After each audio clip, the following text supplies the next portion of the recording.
ரொம்ப பிஸிங்க, என்னால் வீடியோலாம் போட முடியல. ஆமாம், இப்போ சமையல் பண்ணிவிட்டு பாருங்கள், ஃபிஷ் ஃப்ரை. மசாலா அரைச்சி கறிக்கிறேன். இது ஐல மீன். ஆமாம், எங்கள் கடைக்கு நல்ல முருங்கலாக வேணும். எங்கள் டிஷ்ஷெல்லாம் காட்டவா உங்களுக்கு? எல்லாமே நான் செஞ்சதான், ப்ராமிஸ். இன்றைக்கி என்ன டிஷ்ஷுன்னு பார்க்குறீங்களா? கத்திரிக்காய் வறுவல் சூப்பராக இருக்குங்க. குழம்பு பொடியெலாம் போட்டு அப்படியே அமக்கலமாக வந்து எங்கள் கடையில் சாப்பிடுங்க. கத்திரிக்காய் வறுவல். இது என்னது? மீன் குழம்பு. சூப்பர், மணக்குதுங்க. நல்ல மதுரை மீன் குழம்பு. இது எங்கள் வேலை பார்க்குற தம்பி மோர். அப்புறம் எங்கள் கடை ஃபேவரட் சிக்கன். இது காலிஃப்ளவர் சூப்பராக இருக்குங்க. இது பாருங்க, காலிஃப்ளவர். ஹாய் சொல்லு. ஹாய்.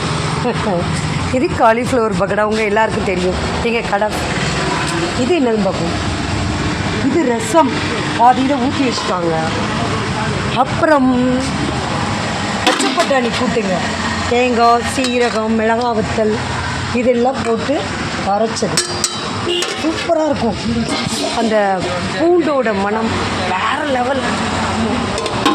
அப்புறம் உருளைக்கிழங்கு, கத்திரிக்காய் பார்த்தீங்களா, சாம்பார் அப்படியே சூப்பராக இருக்கும். ஆனால் சில ஹோட்டலில் வைக்கிறாங்க, நான் பெருமைக்குன்னு சொல்லலை, கருன்னு இருக்குது. அது எப்படின்னு தெரில. நான் வியாபாரம் நோக்கெலாம் இல்லை. இது பாருங்கள், அழகாக எடுத்து வச்சுட்டாங்க. எப்போவுமே சொல்லியிருக்கேன், மூடி வைன்னு. மூடி வைக்கிறது கிடையாது. அது ஒன்று தான் இவங்ககிட்ட மிஸ்டேக். எல்லா பொருளையும் மூடி வைன்றோம், மூடி வைக்க மாட்டேன்றாங்க. இப்படி மூடி வச்சு கொடுத்தா எவ்வளோ அழகு. கத்திரிக்காய் வறுவல், பச்சை பட்டாணி கூட்டு, பால் தான் வரணும். எங்கள் குட்டி டாக் கட்டுவா. ஹாய் சொல்லு.